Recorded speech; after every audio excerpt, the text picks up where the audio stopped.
their business grows 10 times quicker than they grow as human beings. To physically clean. You go and clean someone's house, mate, and you do that for 8 hours. I ain't joking, you're crawling home. At the beginning, we didn't have a clue how it was going to work, but we just financially knew it needed to work. Look at the big boys in the industry, Mighty, Atlas. They can't twist and turn as quick as we can. We've learnt from mistakes. Luckily, it was you and I that made the mistakes. So then we make sure going forward, we change our systems and processes. People are hiding at the moment behind social media. They're thinking if they put a couple of posts up on Facebook, it's going to get them all their work they need. And we forget that we're humans. I didn't know I could do any of this. I was a teacher. So this, you're sort of finding a niche now. It absolutely changed our world.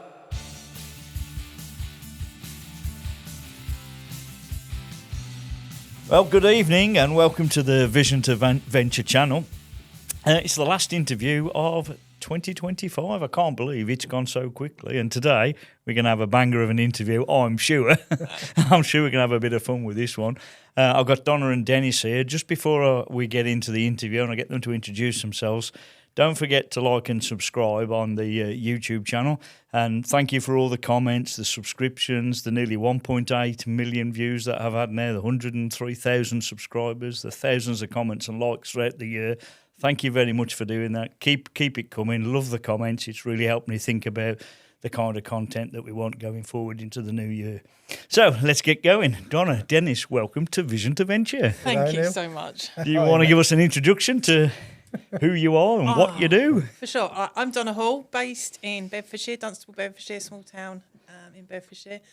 Married to Den, many, many years, over 30 years, so we know each other really, congratulations, really well. One of you. We run the Specialist Cleaning Group. We've had that 6 years, and about 2 years ago, I started coaching cleaning business owners as well. My background is a teacher many, many years ago, so I was drawn back to that via the cleaning industry. Wow. Yourself, Dennis? Well, I'm Den, Donna's husband, co-founder of the Specialist Cleaning Group. My background was building, decorating for many, many years and that. And we sort of started this by default, but it's been the best business journey ever and growing like mad. So, yeah. So I'm sure we're going to have lots of anecdotes as we go through this interview and lots of advice to help my listeners. Now, every business starts by solving a problem, and that's what we talk about here. So before we get into it, what's the problem that you're actually solving for people out there then with your cleaning and coaching business? So the problem I'm solving for the coaching business, I would say, is I'm working with people that accidentally start in businesses. So they often start their cleaning business to earn some extra money where their children are at school and that sort of thing. And the cleaning industry is absolutely massive, so vast that they get lots and lots of work very, very quickly. And as a result, then they take on teams and they take on staff. Then all of a sudden, they have to change who they are as a person. So they have to have a bit of an identity shift, a mindset shift, because they get stuck in that messy middle. So that's who I'm helping at the moment, get out of that messy middle, then grow and scale and keep running forward with that. The problem we solved with the cleaning business, like when we set up, we didn't set up to solve a problem for the cleaning business. It's more to solve a problem we were having. Definitely. Yeah. So tell us about then. What was your problem? Well, it was basically I'd had a bad accident and I couldn't work properly. And I was running my business that I'd run into the ground, run out of cash. I was on the edge of complete doom. And so we woke up one day after a few problems that were quite serious and said, what are we going to do? What are we going to do? Yeah, we've got to rebuild the bank balance. There's nothing, and we've got to do something. And my daughter's got a cleaning company. We looked at how she was doing things and super intrigued because she's got a great business. I thought, how can we do something like that but scale and get bigger and bigger and bigger? So you're telling me you went into competition with your daughter? No. Never. No, I don't think we could. She's such a superstar in what she does. She's really good, isn't she? Yeah, she's in a different area to us. Yeah.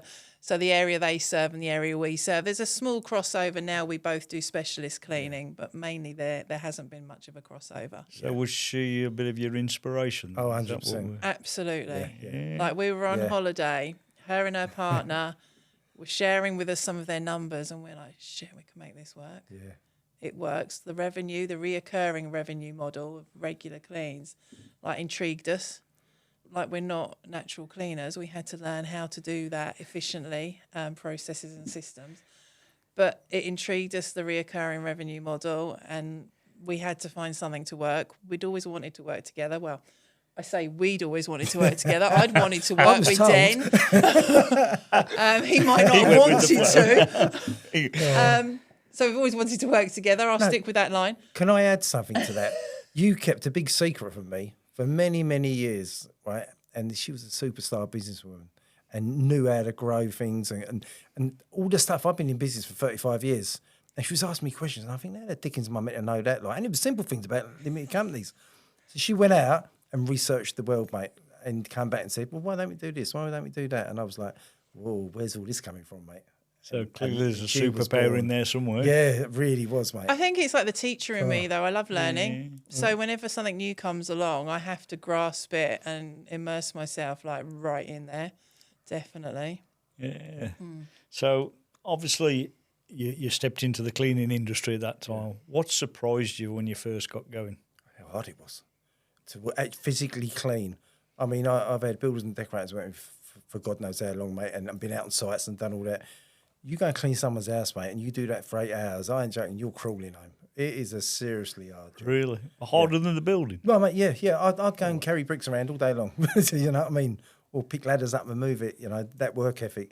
You start pushing hoovers around all day, or it's just really hard. Really, really hard. Wow. So I take my hat off to all these cleaners. Definitely. And I think it's good that we started, like we did start doing the cleaning ourselves. Yeah. So we Yeah. don't do it now, obviously.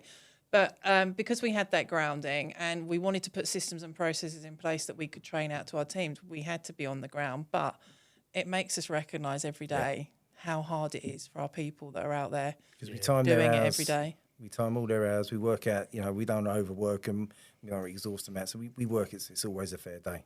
Oh, well, what a credit to you actually doing it from the ground up and experiencing that for yourselves. And it's the way to do it, isn't it? Yeah. Because if you're going to, Sure. like you say, I know when I put my first employee on in Australia, oh my God, what a shock that was to the things that we hadn't got in place. Yeah. And you don't think about everything, do you? No, And no. we were just lucky enough that she was in HR previously and she helped us rewrite some of our policies and some of our training.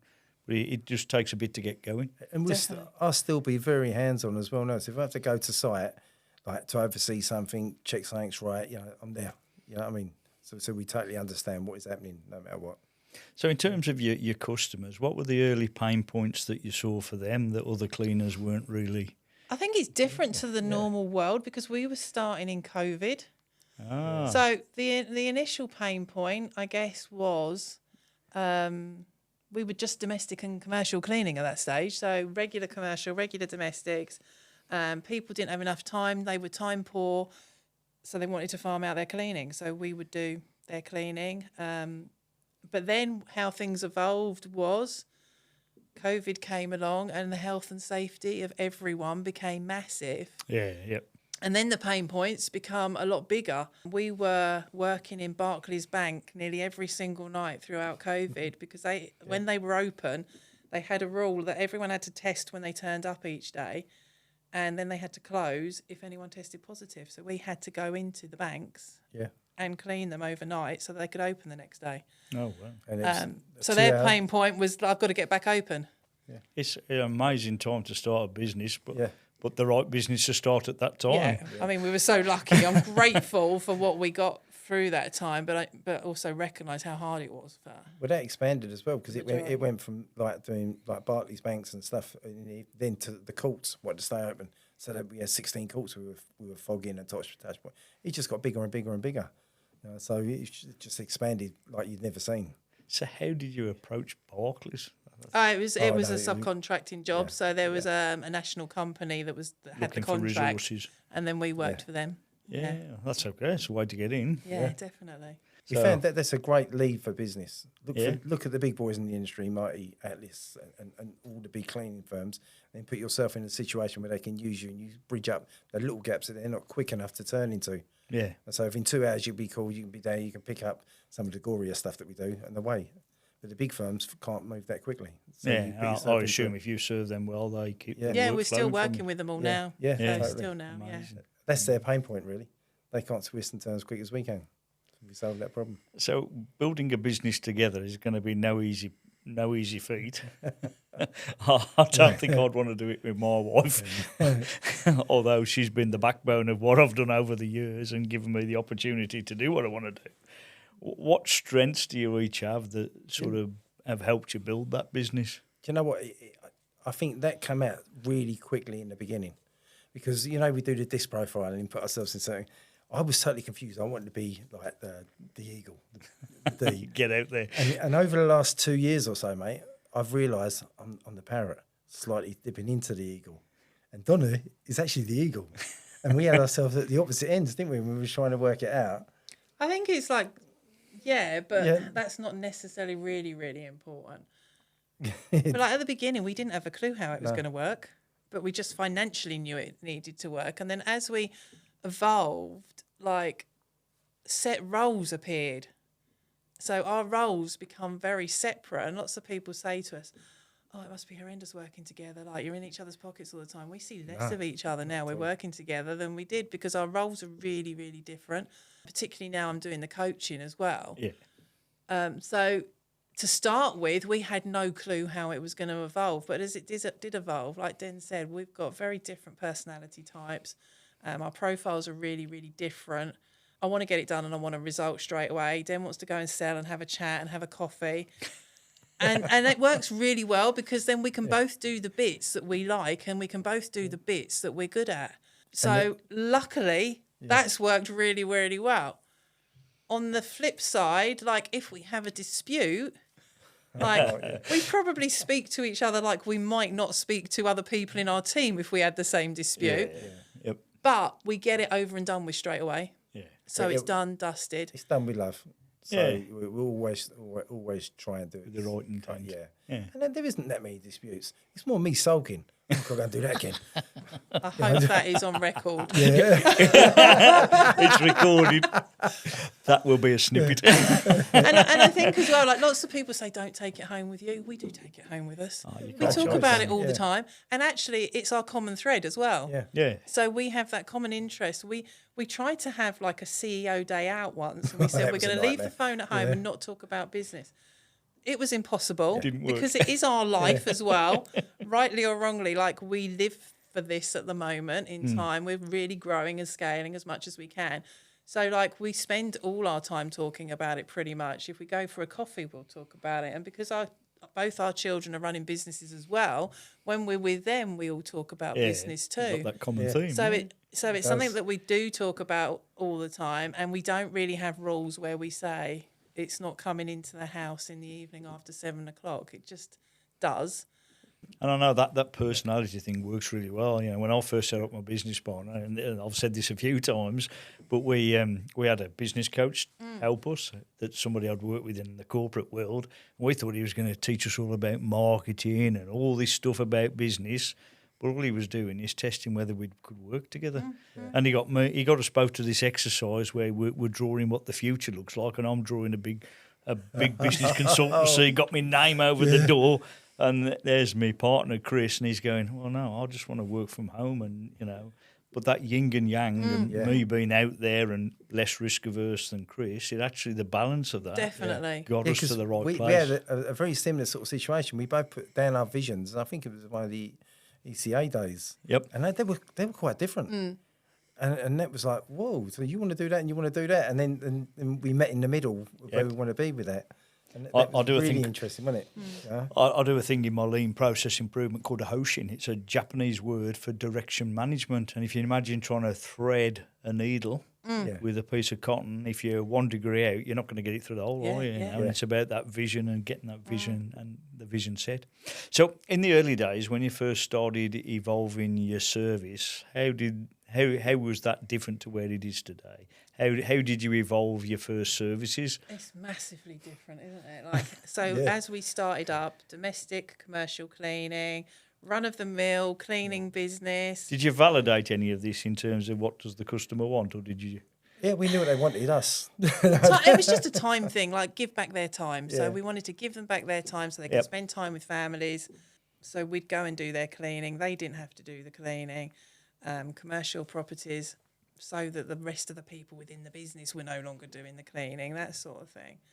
But like to begin with, that's the only like vision we had. It was like, let's do some domestic commercial, take our first member of staff on, which was in 5-6 months. We took him on. He's still with us now, which is lovely, and just kept growing and scaling. Then one day someone mentioned this weird cleaning niche called like biohazard cleaning and crime scene cleaning, and my ears perked up. So I never heard of it, never ever heard of it. And we both went on a training, didn't we? Yeah. And it changed it totally. So this you're sort of finding a niche now. Oh, it absolutely changed our world. We still do lots of commercial and domestic cleaning. It's our day-to-day bread and butter. But we managed to find a way into housing associations, social care teams, like Den said as well, like bigger companies that are more national but can't react straight away. And in your niche. we networked and we talked to people about, we do a lot of needle sweeps, which is clearing up after users have left the building, or maybe drug den cleanups and cleanups after death, those sort of things. And like, you can't advertise those on Facebook and say, hi, we'll come and clean up after so-and-so's passed away. So we had to find a way to speak to people that might need that service. And that was housing associations mainly and social care teams. So we found a way in with them. Den is absolutely great at sitting and chatting and finding out what it is that they're struggling with, how quickly they need to turn these properties around, obviously their budgets as well. And then we just ran full force with that. And it's right. Like, how do you actually advertise that Exactly, service? yeah. You know, I've got a brother-in-law who's a locksmith, and he goes into a lot of places where they've had the drugs in and gets in. And he used to have dogs as well with the police. And I've seen photos of some of the places and go, I've seen places with tarpaulins down and plants in the room. I'm going, where would you even start? Exactly. Cleaning that? Yeah. So you found that niche. How is that service different to where you started? Oh, crikey. A lot more risky. Yeah. So it's a lot more dangerous for us and our teams. Yep. An example would be all our teams need to be Hep B vaccinated, because there is a risk of transferring Hep B through a used needle, etc. Sometimes the arena we're in can be a risky place. Like we just said, if it's an ex-drug den, people may still be around. So it's a lot more risky than our standard run-of-the-mill domestic and commercial cleans. Therefore, our teams need to be trained in a certain system, methods, processes, totally different risk assessments, all that boring stuff.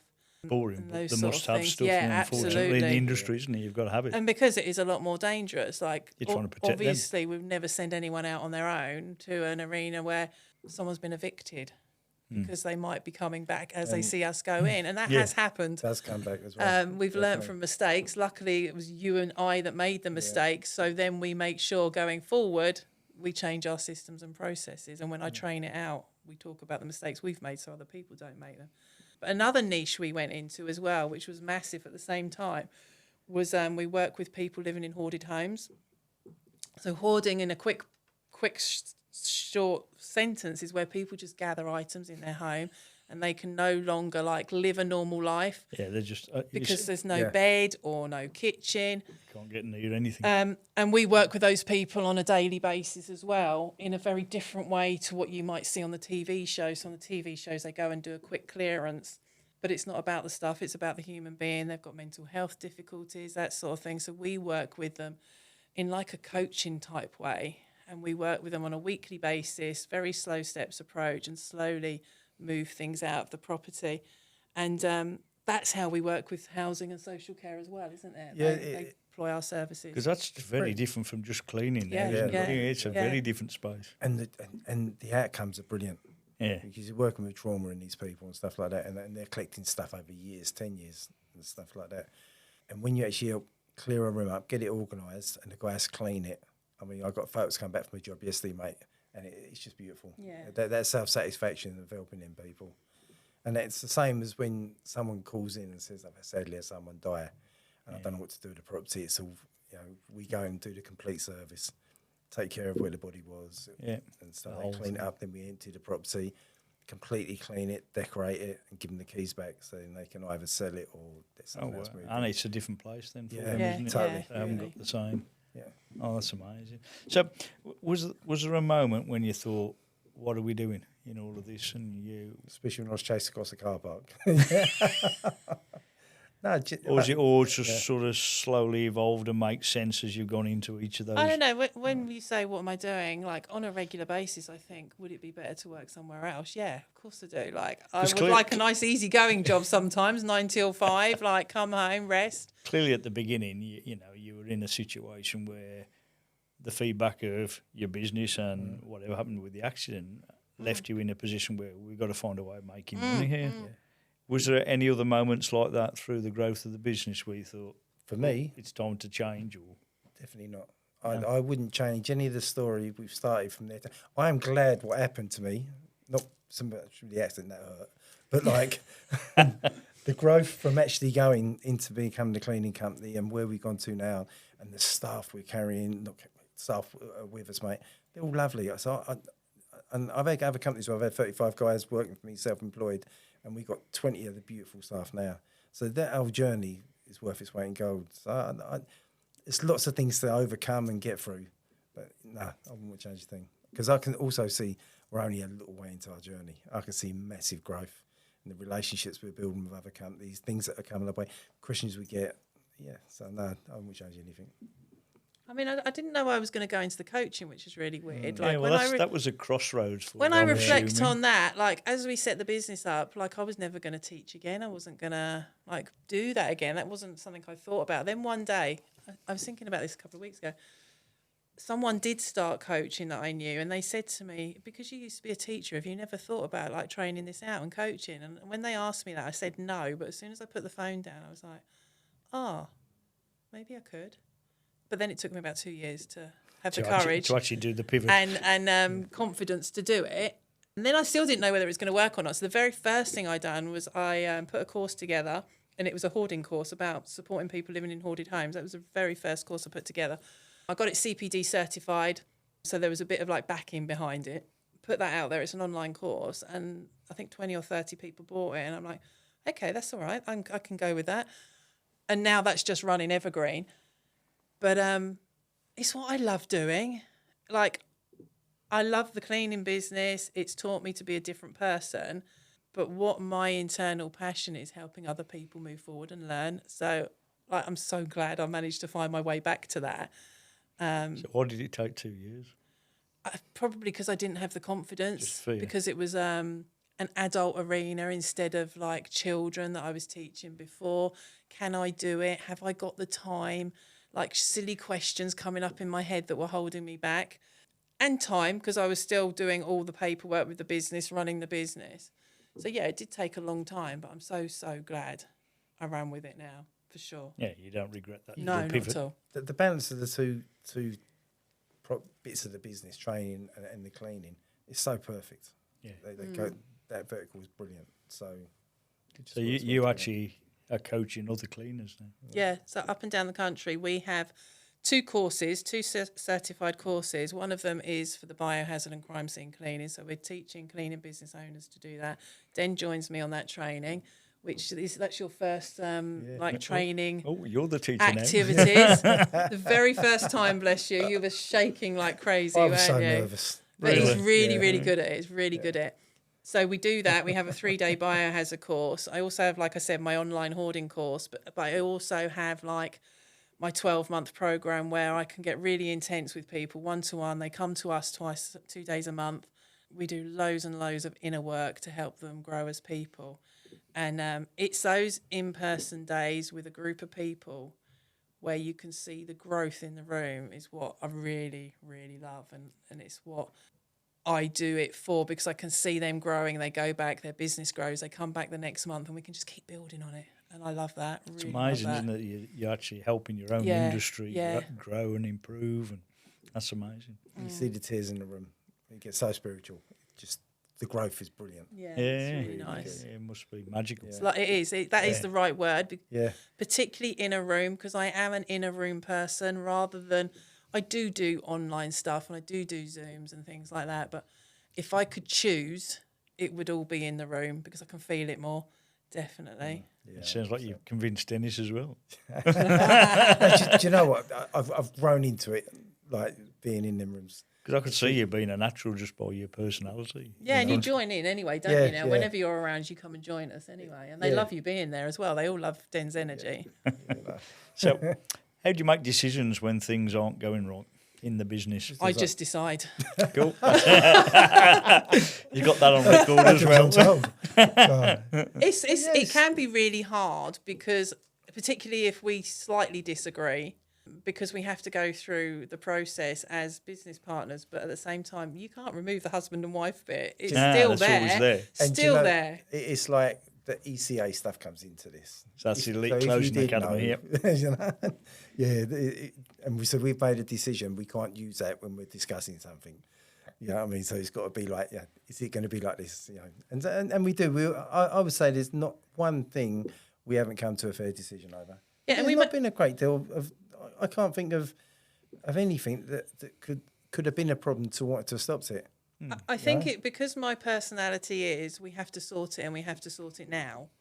Like I don't leave things to fester. Yeah. So if we've got to sort that issue out with a person or a client or a member of staff, we do it and we do it then and there.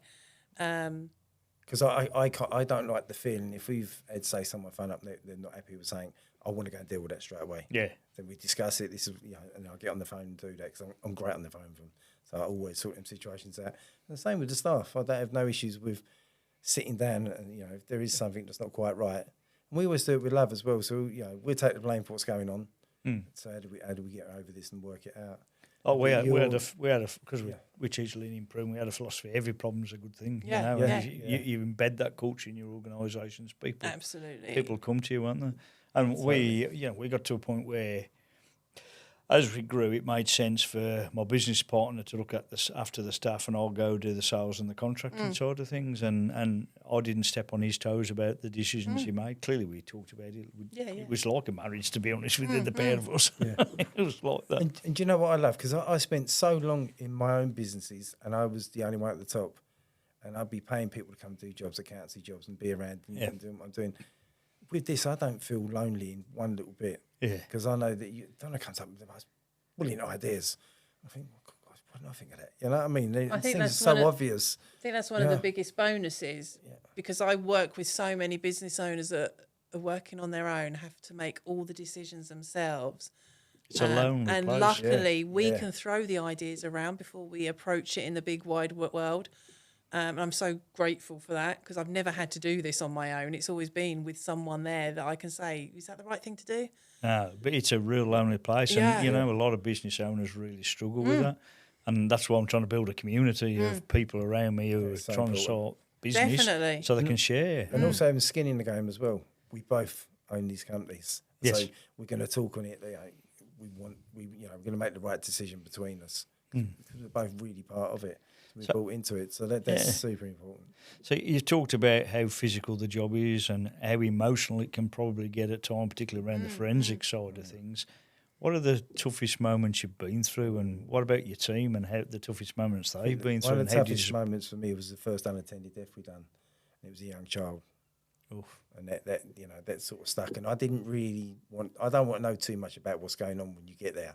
Yeah, I mean, but it was all over the news as well, wasn't it? So it was a bit, we sort of knew what was going on. That was probably the toughest one. And since then, I've sort of thickened my skin a little bit to it. I mean, 'cause certain things go on when you go in there, and you can clearly see what's happened. You know what I mean? And then you start to get analytic about it, don't you? So you're looking, and you're trying to work out. You become the detective. So you start to look through, why is there all blood up that wall there? Why is this? Why is it on the ceiling? And you start like really working into it. And our guys that work for us, they do that as well. And they treat it. They haven't come back to me we chat a lot about it. They haven't come back and said, I can't do that again. I ain't doing that again. We have had the odd person saying they can't do it, and when we have, it's like that's fine. You don't need to be doing this part of the job. It's a big part of what you do, isn't it? But you need to support them. Yeah. But his wasn't unattended deaths or crime scene. He was going into a hoarded property. And found that difficult. It felt, because with them, and that particular job he was doing when he came up with that decision was someone's got a lot of mental health going on, and we was taking out loads of personal belongings. By then, they wanted us to do that, but it was just uncovering little things that he was seeing, and I think that. Yeah, and you don't know what that triggers, do you, in Exactly. somebody? Yeah. And he was really, and I love him for it because he was really straight.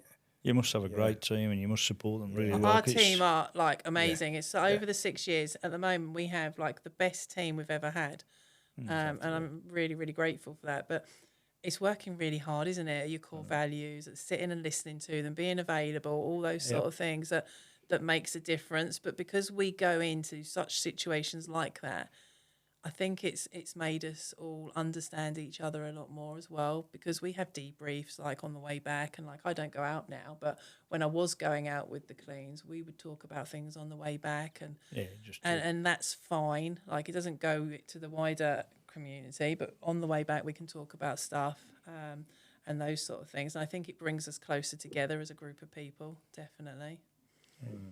So, looking back, when did you decide that this is more than just a service that you're offering? Because clearly it is. I don't know. It's a whole brand in what you're building, and I follow you on socials and I see what you do. You're not just a cleaning service, you're building a whole brand that's trying to disrupt the industry in some way. I guess it was when we first started. I love that brand.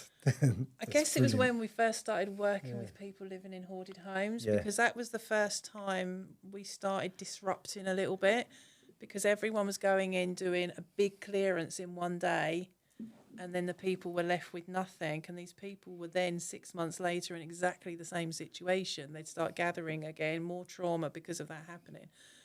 And I think it's then when it started, because then I started recognising I can use my voice on social media, because I haven't always been on there. I'm fine with it now, but I wasn't at the beginning. And now I have a community of people living in hoarded homes, and I wanted to shout out for them to start with. So then I started shouting out about that. Then, like we said, I started the coaching. And it's once I started the coaching that the two things married together. And to coach, I had to find a way of people knowing I existed. Like with the cleaning business, we could go out networking and in the community, but the coaching, I wanted to reach out to the whole of the UK. So I chose to start with, like, just get out on social media and just keep talking, showing up, being in front of the camera. And if you look at my very first lives, oh my God, like they're so boring. It was like, hello. But you grow, don't you? They were so boring. But they're part of the parcel. And I think it's like as the coaching started and I started being more visible, and as I coach, of course, you'll probably recognise this, when you're coaching, you're learning at the same time as well. And all of a sudden I'm like, I need to do more of this. I need to do more of this. And then I identify, like, people buy from people. Like, you know who I am, so you're more likely to buy from me. Then you started networking as well and getting out and about a lot more. And it's sort of then that it started. This is quite big. It was a confidence thing as well, because I had, after what had happened to us previously, I didn't want to go in rooms. I didn't even want to be seen properly. I just wanted to work and build, you know, behind the scenes. So I didn't want to get involved with going on to Facebook and stuff like that. Yeah. And all of a sudden I thought, this ain't too bad actually. You know what I mean? And then I went to a network meeting, and I sort of crawled into the room, hid in the background. Then I started chatting to a few people. I thought, I can get some business from this, mate. And all of a sudden the confidence just flew back into me. Because the Dennis also, he's very confident. I know, it's weird, isn't it? Because that is he's naturally really confident, but you did take a massive knock in your confidence for quite a few years. And you've only really just come back into your own, like, the last year or two. Yeah, 18 probably months, a lot of help from like Matt and stuff. Yeah, that's Matt Elwell from the Elite Closing Academy. We'll give him a plug. Definitely. It was all of a sudden I walked into a room and it was beautiful, because people would say, I'd get them things like, like, the industry's crap today, I'm struggling, and they go, about you, no, it's brilliant. I don't believe in that. I believe in if it's great, we're going to win. And you see their faces change, and you think, why? What you do? And I even had one coach come up to me and he goes, how would you like to earn $100,000 a year? And I said, I hope not, I'll be losing money. And it's just a bit, it created a really funny situation, like, you know what I mean? And then it just built, straight away, you're showing a point of difference, aren't you? Yeah. You're not following the energy was there. And here you are today. How many cameras you got on you at the moment? I know, the most ever. I think the branding thing as well, there was a moment in time, like I spoke on a couple of stages at the Ideal Home Show and somewhere else in London. And both times I'd come off stage and people like met me as I came off stage, and that was really weird. And they were like, Donna, So I've been good to following watch. you for ages. And I was like, oh my God, this Yeah. is actually reaching people. And when that happened, to start with, it felt really weird. But then afterwards, I'm like, this is really good because it is actually working and people are starting to know who I am and what I'm talking about. So I think that was when I first noticed that this was more than just a cleaning business. It was a brand that was growing. It's funny 'cause I had a conversation just today with a lady at the business chamber, and she was having a conversation with somebody else, and she said to me, "Your name got mentioned today," and was chatting about this gentleman. I'm not going to give the game away, and he's been following you for the last 6 or 7 months, and I'm like, wow, because you don't know, do you? No. As long as you show up, and for me, doing. this is just being persistent and professional, Yeah. and talking to your community with your message. It'll get out Definitely, there for sure. For That's sure, brilliant. yeah. So, Donna, what inspired you to start helping other cleaning businesses? What was it that actually made you I think make that leap into the coaching side? I think all through my adult life, because I've analysed this on a regular basis, because I analyse everything I do, much to Den's disappointment. All through my adult life, I Smiling. just wanted to help people. If I address it deeply, it's because I probably wanted to avoid helping myself, but that's another chat. So, like when I left school, had the kids really early, but as soon as I went to work as a teacher. I chose to work with all the children that have been excluded that no one else wanted to work with. I absolutely loved it. Then I left teaching. Then I opened a riding school up, but it wasn't a normal riding school. I done it as a communication type centre where people come to learn through the horses. So I wanted to help people then. And my favourite bits of the cleaning industry have been when we're helping other people, like the people living in hoarded homes. So I think internally for me, like if I can find a way to help someone, that's why I want to get up each day. And the cleaning industry just felt like a natural next step because I had the knowledge of behind what they're doing each day, how hard it is each day, how scary it is to go and do a sales meeting or jump on a phone call. So that's why I chose the cleaning community, just because that was the background, even though we've only been in it 6 years. It was the background and knowledge I had to be able to share my other knowledge, which is like the mindset work we all need to do, the strategy we need in place, all those sort of things. And I'm so glad I did choose to help them because they're a great community of people that really work blimmin' hard, but sometimes just don't know how to get through those steps. So talk to me about most cleaning entrepreneurs. What are the common mistakes they're making? Misconceptions about pricing or whatever it is. It's fear. People are just fear. really scared. Also, they straight away think they got to compete on price, and that's the biggest myth. You don't have to. We've never competed on price. We've always been the dearest, and on that, we're throw, like as Matt says, value to it. So, we'll give them little extras. We won't come down on the price. We work within budgets, but it has to fit within what we need to charge. So, I'll say the biggest problem in the industry is they will just think we'll go out and be stupid, 15 quid an hour or something like that. And then they just get them straight into trouble. Or recognising they need to charge more, but then being too scared to go actually through charge with it. that. Because I work with so many people, and the first thing is like, I'm going to help you get your money back that you're paying for me. The easiest way to start with is we need to get these prices up because they're far too low, far too low. Oh, I have that same with And business straight coaching. away, there's a difference. And then, of course, they trust you straight away because you've helped them make a difference already. But like what I see is people are becoming cleaning business owners and not recognising their entrepreneurs, their leaders. And very quickly, because the industry is so massive, you can grow your business so quick. It's such a great industry to be in. So their business grows 10 times quicker than they grow as human beings. So it's enabling them to catch up as a person, to be that leader that can hold boundaries, or be that leader that knows, like, I have to measure my KPIs even though I don't want to, or someone needs to be measuring it. And what the importance is, because to start with, they're like, why do I need to know all these numbers? Well, if I don't share with you why, you're not going to bother. And it's that they have to catch up with that, because to start with, it's like, I'm cleaning, I've got staff, I don't know how to deal with that issue, I'm backing off, I'm trying to manage these staff, I'm trying to get some more staff, and now I need to grow and scale because I want to grow and scale, and I don't know what to do. So it's just helping people through that whole like messy middle, really. Yeah. It's when like you said, a lot of people fall into this, don't Yeah, they? absolutely. Yeah, I know a few people who've set up businesses and done exactly that. They've fallen into it out of necessity and see that it's something they can get Seems into. like an easy hit Yeah. to go and earn some cash. And it is like really quickly. I think nearly everyone I've got in my program started off just going out there doing some cleaning, and within months they were like full, and then straight away there to bring on their first member of staff. They never considered that when they first started. So yeah, it just rolls very, very quickly. And people don't recognise that. It's such a great industry to be in. It's such hard work, but there's so much opportunity in there. So what's the one thing each of you would say to your younger self, knowing what you know now?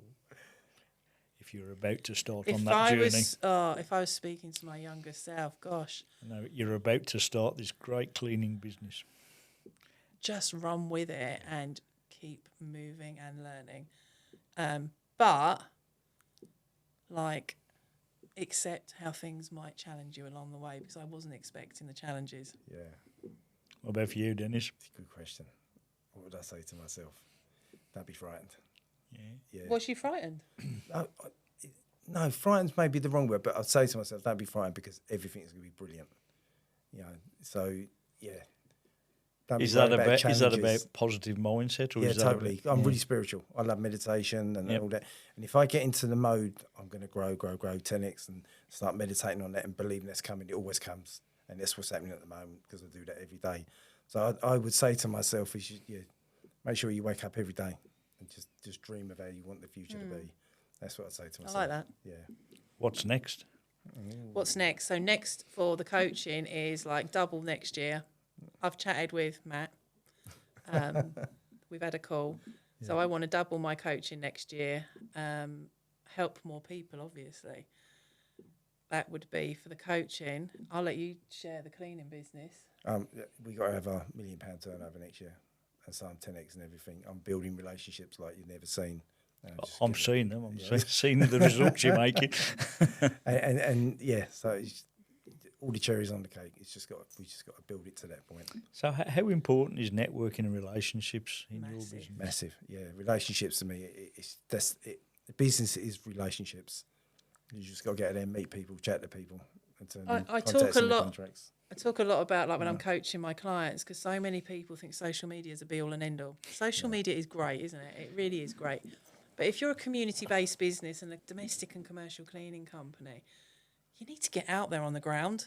And people are hiding at the moment behind social media. They're thinking if they put a couple of posts up on Facebook, it's going to get them all their work they need. And we forget that we're humans that need to be around other people. So like Den said, like the networking is so valuable. Getting out there. Yeah. We had an open day when we took our office on this year. That was massive. Yeah. It was such a good day. Yeah. And just inviting people in. And like in the new year, we're going to start networking at our offices as well. We're going to do that once a month, I think, aren't we? Because that amazed me when we did the open day. I didn't know we was doing an open day. I went up and said, we're doing an open day. She does. I would, wouldn't I? Well, I think it was actually Hannah, our office girl at the time. We've just got the decision-making model there. And I thought, this is great. And then about a week or two into it, about a week away from it actually happening, she goes, who have you invited? And I went, I ain't done that bit yet. But what was beautiful, because of all the networking I've done, I went straight onto my phone to WhatsApp, mate, and God, there was hundreds. They pretty much all came as well. Yeah, the invites went out. That's a credit to you both, and that isn't really it? proved to me how important networking was, and it really did work. So what's the one word that would sum up your journey so far? What's yours? Outstanding. Outstanding. The journey and me as a person, like transformational, because like I've changed so much. Like Den said earlier, I had a secret. I was a secret entrepreneur. I didn't know I could do any of this. I was a teacher. It was nothing like what I'm doing now. Yeah.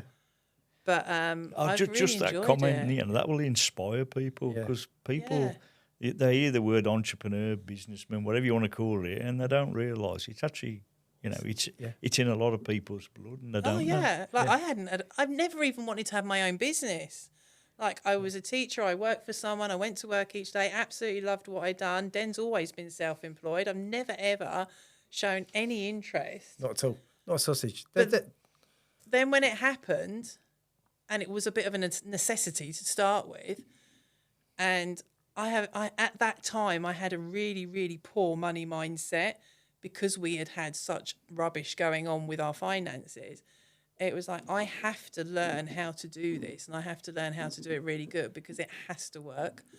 Yeah, there was no room for Yeah, failure. there wasn't room for it not to work, and I think probably that's one of the reasons why it did, because there was no option. It was going to work. We believed it would work. That was the interesting combination, because you thought about what our roles are. I realised I'm a superstar going out and finding the work, and I get it organised and get it done.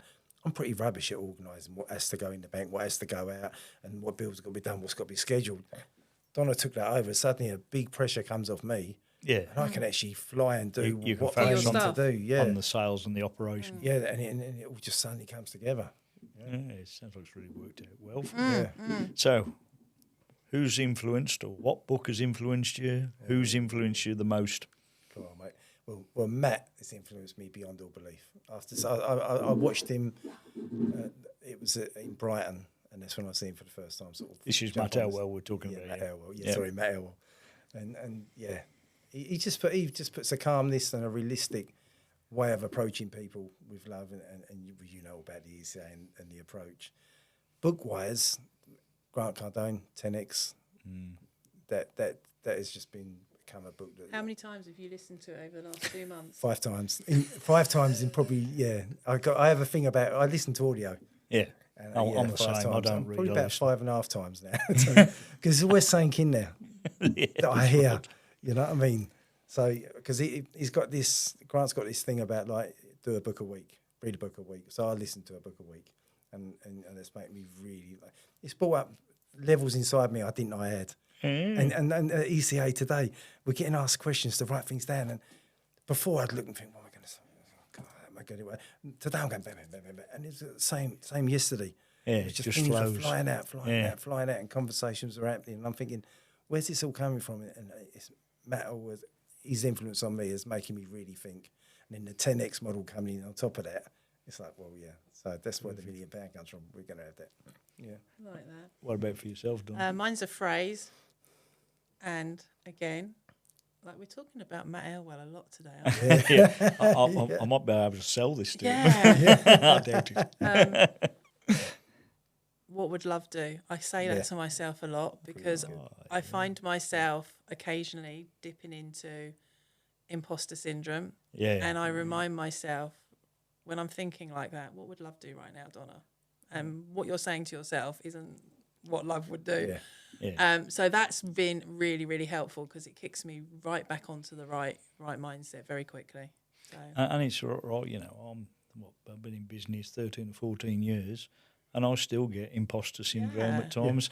I did it about here, and the boss of the podcast studio phoned me up and said, Neil, I was getting imposter syndrome about my course. The video I didn't like it. I was working off a transcript. And he went, Neil, people won't be looking at the video. They'll be listening intently to what you're saying, and it's gold dust. You know? And it just needed that kick up the butt, you know? Yeah. To think about people. And you're right. It's a hard journey sometimes, and Definitely. you beat So yourself up, don't you? that phrase really helps. So that's the phrase I run with. I think there's a good thing. If it was easy, everyone would be doing it. And it's a limited amount of people that go into business, limited amount of people that become entrepreneurs and want to run multiple things. So it takes a little bit of mindset and belief. What about your habits in terms of productivity, well-being, looking after yourselves? What do you do? Yeah. We're very similar in that respect, I think. You might not answer the same, I don't know. But people won't expect this, I don't think. But like before the business, we moved into an area because we wanted to grow as people and we needed to help ourselves, and we started doing more spiritual type stuff, so Reiki, like your manifestation stuff. But I think one of the things that is non-negotiable, which I need to keep in place on a regular basis or want to, is meditating. Because when I do meditate regularly, I feel so different. Yeah. Absolutely. And it's the most powerful, I think, one of the most powerful things we can do, and it's free of charge. Yeah. I live in, there's a guy called Wayne Dyers, Dr. Wayne Dyers from America. He's passed now. and he's written so many books on just your belief in the universe, what it will deliver to you, and so you just got to believe that energy's there. Because I've always believed in the soul, and that's the energy. That's what comes into your body. That's what brings us alive. Because when we stop, that disappears and goes. Yep. And that can be influenced by your thoughts massively. And so I wake up every day. I go down and I make sure I do at least a 5-minute meditation. Say thank you to the world. Give all my love, right, and forgive anything that might have been said, done against me. And I always and send it with love as well. Yeah. Then I sit and I look where I want to be, where I want to go, and what I want to come into my life. And I do that religiously. And that has to happen. Great advice for people, isn't it? Yeah. So, last question: tea, coffee, or something stronger? Oh, cup of tea. Tea. This is our people probably think we would have answered differently, but it would have been tea and me coffee. Now, I think if Lucy was here, it would have been a different question. I'd just coffee. like to thank you both for your time. Some great storytelling, great advice for the viewers out there. So thank you very much for taking your time out and coming to our neck of the woods. I know you got a long drive home, so thank you very much. Thank you. Thank you for so inviting much. us. Inspiring. No, it's been great. My Virgin podcast, mate. It was really good. Thank you. Cheers.